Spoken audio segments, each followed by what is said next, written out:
有問題嘅話，可以大家一齊分享，同埋有乜嘢可以做一個互動，係啦，大家互相學習。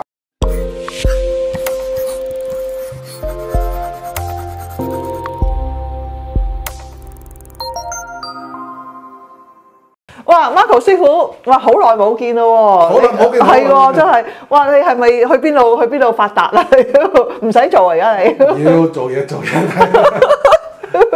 都要做嘢嘅。要做嘢 ，OK， 都算係開咗有間新嘅大 job 啦，係咪 ？OK。咁呢個 job 咧就喺 Anfield 嘅嚇，咁咧就呢一間屋咧其實咧就係一間 bungalow 啦，你最中意嘅 bungalow。咁咧就係一間 bungalow 啦，咁咧就而家咧我哋一個業主咧就要求我哋咧就幫佢重新真係成間差唔多。即係裏邊拆晒啦，跟住咧就全身翻新啦。咁你除咗翻新之外咧，就會喺個 loft 嗰度咧就加多層兩房嘅，做 loft conversion 係啦，做個擴建。跟住咧就喺呢個廳對出，即係就對住 garden 咧就擴建5米喎嚇。哇！咁就原本呢間 bungalow 都唔細喎，咁啊之後真係哇加咗又一層，跟住又擴建咗5米，10分好正啊，簡直係。OK， 嗱咁咧就嗱，我哋咧其實今日嚟咧就唔止係即係睇間屋啦嚇，咁同埋咧亦都係想要今日咧就亦都約咗一個即係做呢個 heat pump 嘅 specialist， 係傾一傾咧。如果想安裝呢間即係屋咧有 heat pump 咧，咁係即係做個 survey 咁樣啦嚇。需要做啲乜嘢？係啦，我想問下你其實我哋都之前都有啲人 enquire 我哋咧做 heat pump 喎，其實都而家越嚟越即係都越嚟越 popular 啦。你可唔可以同大家介紹一下啦 heat pump 係啲咩嚟嘅咧？好，咁我哋大家簡單地介紹一下先。首先我講一個大家應該係最想知道嘅一個問題，就係大概個 heat pump 係大概幾多錢去安裝。咁當然啦，每一間屋嘅大細，每一間屋想做嘅嘢都唔一樣。咁同埋每一間嘢屋都要做到佢符合佢哋嘅要求，咁我哋做個 head source heat pump 先至會比較合情合理啊，比較 more efficient 係咪先？咁用呢一間屋嘅大細，咁我哋一個做一個side extension 同埋一個 loft conversion。咁呢間屋以後做出嚟我應該目測嘅話應該2000尺左右啦嚇。咁我頭先同個 specialist 傾咗一下，咁但係佢嘅 cost 咧。大概係14,000左右，14,000到15,000。咁但係咧，依家有一個 government grant，有個 EPC 同埋 DPC 兩樣嘢你可以去申請。咁呢樣嘢就要到佢哋 specialist 嚟做 recommendation。咁government 嘅 grant 咧係去到最高去到7,500磅嘅。係啊，其實呢個我頭先聽到話真係好吸引喎。係啦。咁當然間屋大啲，佢哋要做嘅管多啲，同埋嗰個 capacity 會大啲嘅話，咁嗰個 cost 會相對有少少唔一樣啦，呢個肯定噶嘛。OK。咁我哋要等佢嘅 final calculation 先至知道。咁呢個 calculation 咧，佢就會做一個呢間 overall house 嘅 heat loss 嘅 calculation 嚟嘅。咁做呢個 calculation 咧，最好就 based on 一啲 worst scenario 啦。咁以後佢哋做翻出嚟，咁我哋有 improve 嘅話，咁當然你嘅 EPC 可能會從 F 變到 C 或者係有可能會更高，咁但係呢樣嘢要佢哋嘅 professional calculation 我哋先知。咁首先做呢一個air source heat pump 咧，最好就係首先將所有嘅舊嘅 double glaze 嘅門窗或者係 single glaze 嘅門窗，全部換成依家 modern 嘅double glaze。係啦，減少 heat loss 啦嚇。減少 heat loss 係呢個係一個好大嘅原因，因為每間屋每間房都想光啲。係咪通風啲？咁窗自然要多啲。咁所以你更加要一個 up to date 嘅嗰啲double glaze 嘅window 同埋門。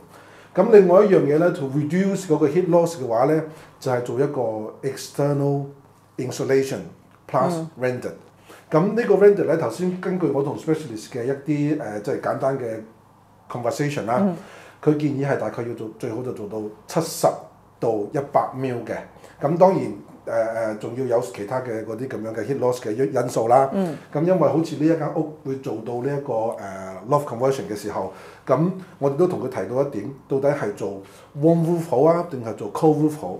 係。咁呢兩樣嘢咧係有唔一樣嘅。咁 out of my surprise 啊，咁樣佢同我講係一個 cold roof 比較好，咁樣咧就冇一個 heat loss gap 喺度。咁通過佢嘅介紹，咁我都明白，咁樣會做一個cold roof 喺呢個情況之下。其實可能大家都聽到，覺得 cold roof 啦同 warm roof 啦，其實都好可能即係我哋即係唔知道係咩分別，或者你都可以講下即係有咩分別咧？咁 technically 咧warm roof 同 cold roof 咧係攞嚟一個嚟做一個 reduce 嘅 heat contention 㗎嘛，係咪先？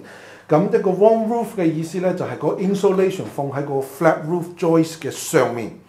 咁呢一個 insulation 咧 ，typically 係要150 mm 厚嘅。Celotex 啊、Kingspan 啊呢啲咁樣嘅好comply with building regulation 嘅 insulation 嚟嘅。咁如果 cold roof 咧，就係將嗰個 insulation 放喺嗰個 roof joist 嘅中間。咁樣咧，因為畢竟我哋呢啲roof joist，因為係木方嘅關係，每一條木可能會有少少出入，佢唔一定係直得晒。咁所以放 insulation 嘅時候咧，會特別要小心一啲。如果個 gap 特別大嘅時候咧，我哋就會處理一下，將嗰個 heat loss 咧減到去最少。咁當然首先就係要 comply。咁然之後，如果係嗰個 air source heat pump 嘅 specialist 講到，我哋仲要需要加多一層 whatever。咁我哋都要 comply 做到佢，咁樣先至可以到嗰陣時係 maximize 呢個 air source heat pump 嘅嗰啲咁樣嘅 financially 又好，嗰啲咁嘅 efficiency 又好。pump 咧嗰個其實呢個係air draw heat pump 咧，其實就係好得意嘅，就係喺出邊咧喺嗰個 environment 嗰度啦。咁其實佢有好多天然嘅 source 嘅 energy 係能源啦，有。呢個係有 air 啦，有空氣啦。我哋呢個 air source heat pump 係啦，好似有呢一種係有啲係地下水啊，有地熱嘅，有地熱嘅，但係對地熱嘅要求就比較安裝嚟講就比較難，因為到地熱嘅時候要打落地下要 X number 咁深，咁仲要睇你嗰個環境係點樣。因為喺英國嚟講，大家都睇過好多喺 Brighton 附近有啲 white chalk，咁英國有好多地方係 white chalk 嘅，咁要打一個嗰啲咁嘅collector 係入去個地下入邊咧，其實有好多情況真係好難嘅，同埋唔 practical。OK。所以呢個 air source heat pump 咧，佢係從空氣之中將嗰啲熱能嚟轉化成一個能量，所以你以後就唔需要話用 boiler。頭先我都同佢 double confirm 咗一下，因為裝咗 air source heat pump 嘅情況之下 ，boiler 就分鐘係唔需要嘅。嗱，我聽錯都唔出奇嘅，咁就應該係唔要 boiler 噶啦。你諗下，你裝個 boiler 都要幾千磅。你再變成佢係冇加 1 grand 嘅，咁再長遠嚟講，你嘅 running cost 嚟講，其實嗰個 air source heat pump 係好 a lot more environmental friendly。再加上boiler 可能未來即係依家 gas 咁貴啊，即係某種大環境嘅原因，所以好多人都慢慢會將呢個boiler 會係啊，因為咧其實 heat pump 啦最對一啲好中意係 eco-friendly 嘅人嚟講係一個即係好好嘅選擇啦。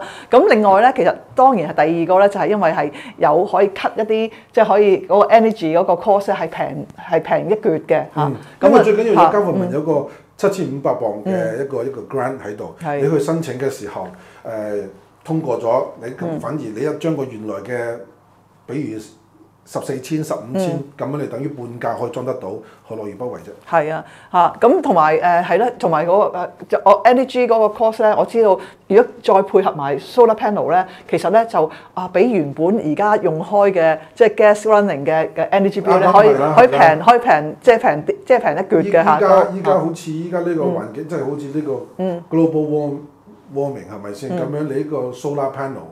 再安裝嘅時候，你可能連電費又唔使俾，煤氣費又唔使俾，就算係俾都應該係 minimum 嚟。係啦，平好多啦嚇。咁呢個係對於一啲即係少數怕長計咁樣啦，其實都係一個幾好嘅選擇嘅嚇。咁我哋咧就而家就同業主溝通下啦，咁睇下佢係咪真係決定係咪用呢個 heat pump 即係用 heat pump 嚟即係安裝喺你間屋嗰度啦。OK，咁好啦，今日我哋嘅分享到此為止啦。如果中意呢條片嘅觀眾咧，有咩問題再問。係啦，我哋會進一步 update 嘅。如果係即係決定係用 heat pump 嘅話，同埋有問題嘅話，可以大家一齊分享，同埋有乜嘢可以做一個互動，係啦，大家互相學習。或者留言啦，如果有咩問題嘅話，即係如果對呢個新嘅 energy 嘅即係嘅走係啊個 trend 係有興趣嘅，咁啊不妨留言，咁我哋可以大家可以大家互相係傾下啦嚇。OK，咁啊今日到此為止啦嚇，今日個 sharing，咁啊多謝大家。家係收睇啦。咁如果中意呢條片嘅觀眾，就可以 like 啦、share、subscribe 我哋嘅台嘅。多謝晒，拜拜。拜拜。我哋喺倫敦、曼城、利物浦、伯明翰提供全面嘅物業管理服務，亦都有幫助海外嘅投資者喺英國置業。如果有興趣嘅話，歡迎你 WhatsApp 或者係上我哋嘅網站，或者係電郵我哋去了解更多嘅資訊。